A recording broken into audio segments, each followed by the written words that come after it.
The people of Nhyiaeso in the Asante Akim North District are heaving a sigh of relief as MTN Ghana Foundation prepares to change their plight with the handing over of a 6-unit classroom block and teachers' bungalow today. The project follows a JoyNews Agenda report which highlighted the poor and life-threatening conditions at one of the schools in the town. My colleague, Nhyiaeso, whose report caught the attention of MTN Ghana Foundation, has more. Structures in the Nhyiaeso DA Basic School became a death trap. Cracked walls, loose door frames, fallen ceiling and classrooms filled with foul-smelling animal droppings were the lot of students. Despite the danger posed by the dilapidated school structures, education authorities were reluctant to close it down. Children from Nhyiaeso until now were compelled to trek 32 kilometers to and from the nearest town, Ananikrum, to attend JHS. Some of the girls were sexually assaulted by nomadic herdsmen en route to school. Let's begin with JoyNews Agenda this week, and we are focusing on dilapidated school structure across the country. Now, basic schools in the Asante Akim North District of the Ashanti region conduct classes in dilapidated and life-threatening structures. Following a JoyNews Agenda report highlighting the plight of the students, MTN Ghana Foundation intervened. We have very good news for the people of Nhyiaeso near Agogo. MTN Ghana, having heard the news about the deplorable state in which the basic school is, the board has given approval for us to invest into a 6-classroom block. Soon after the announcement, contractors, Wilfram Enterprise, moved to site and work began in earnest.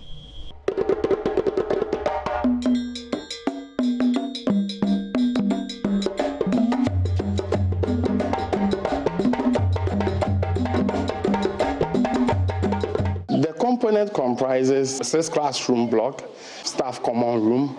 We have library attached to it. We have headmaster's room, and then teacher's bungalow, and we have classroom chairs. We've done everything. We've done the painting, so now it's ready for commissioning. Thanks to MTN Ghana Foundation, teachers and students of Nhyiaeso DA Basic School can now boast of a new full-cycle basic education infrastructure. Francis Otibuatin is the chief executive for Asante Akim North.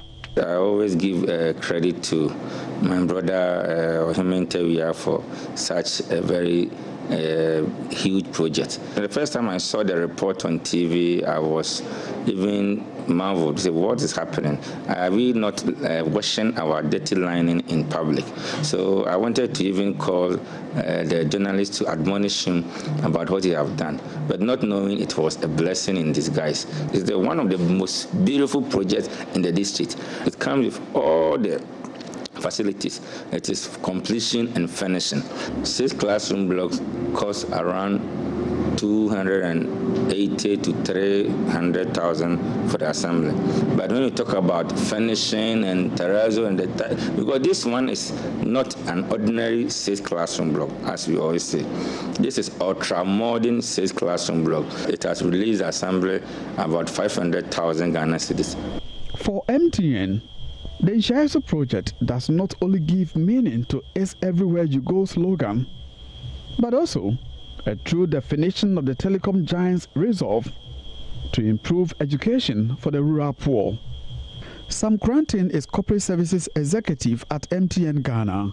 It is rather fulfilling and gratifying knowing when we first visited the site what we saw, and with the background stories we had, and to see where we are today, where we actually see the completion of what we started.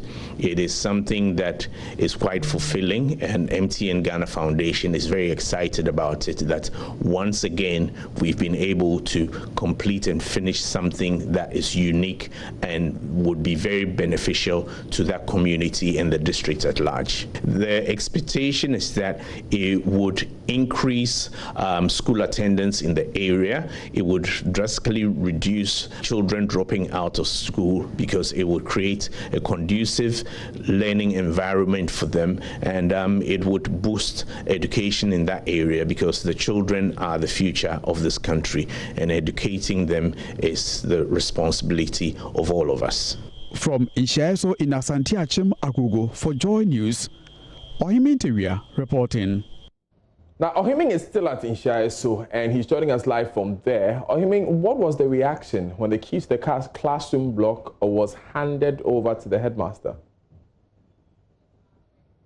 I must say it's been a moment of joy for the chiefs and people of Nhyiaeso, a farming community, the Asante Achim and North District of the Ashanti region. For them, they least expect MTN, and for that matter, multimedia group, for instance, to hit community to highlight the plight of residents, especially poor students who had to trek for several kilometers to attend JHS in nearby Ananikrum. And on their way, the females amongst them had to be at the receiving end of sexual abuses masterminded by nomadic herdsmen in that enclave. So they have singled out multimedia group for praise, and also MTN Foundation for coming to their aid with such a gesture that is not even found in the district capital, Agogo. And the big cities and big communities like Kumasi and other places. So residents of Nhyiaeso, especially the students and the teachers, have been singing praises, and they are elated to receive such a gesture at this point in time of their lives.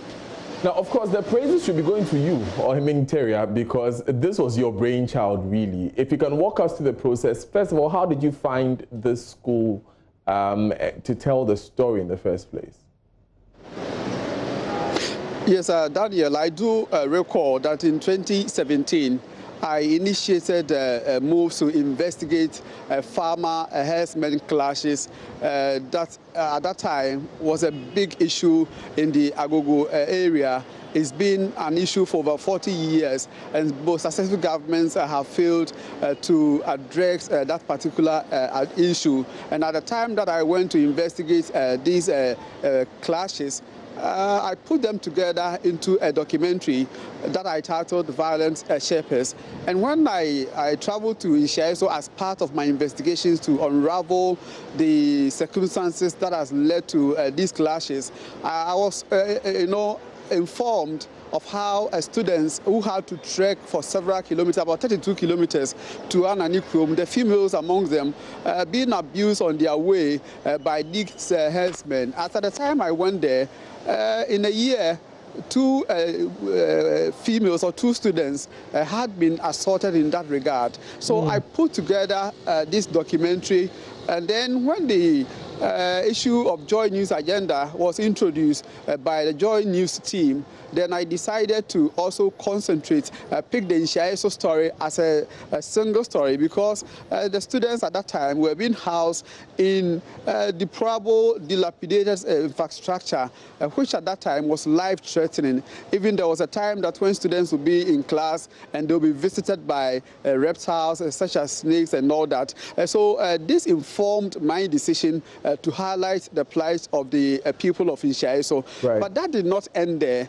After airing the story on JoyNews TV, I took a step further to send a proposal to MTN Ghana Foundation, and I was invited to their board meeting to present my proposal to the board. At that time, there were a lot of educational institutions that had gathered to seek MTN support for education support, but they were given 10 minutes each. They included University of Ghana, the Koforidua Technical University, to mention just a few.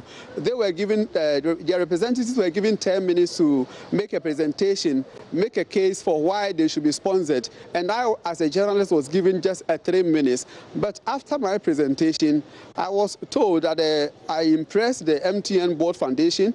The story of the Nhyiaeso basic school touched the board members. So MTN agreed, and then I approved the construction of 6 units classroom block and furnished it with education materials as well as furniture for the people of Nhyiaeso. And I was also, surprised to hear that MTN added a teacher's bungalow to the project. So that has been the genesis of the Nhyiaeso project.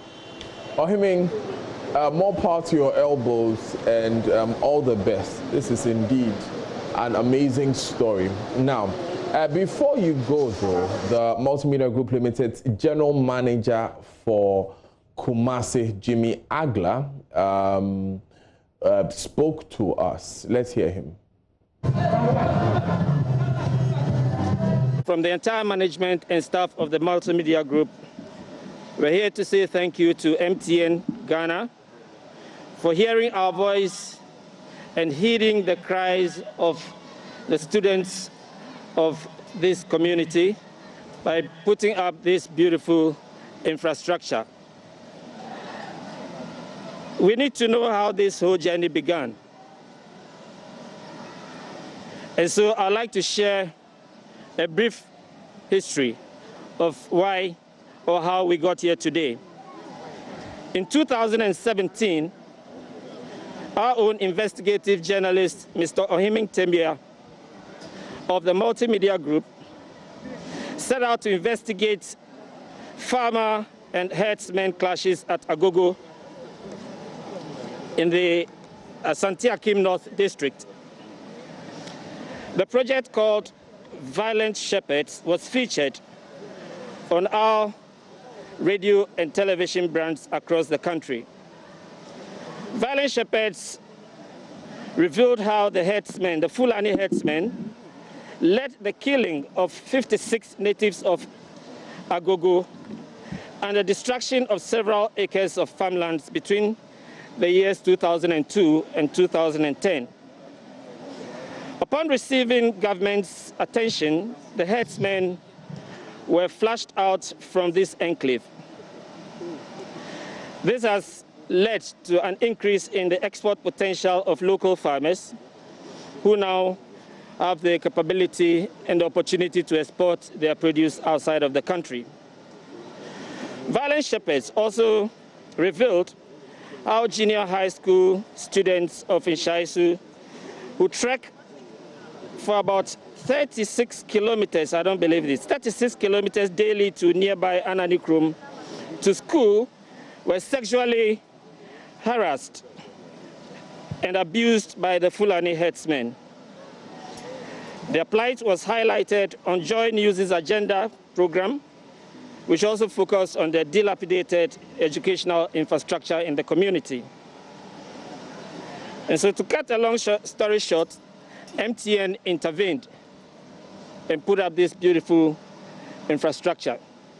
So the board and directors of Multimedia have sent me here to say thank you to MTN Ghana Foundation and to Nananum and to everybody who contributed to the success of this beautiful program.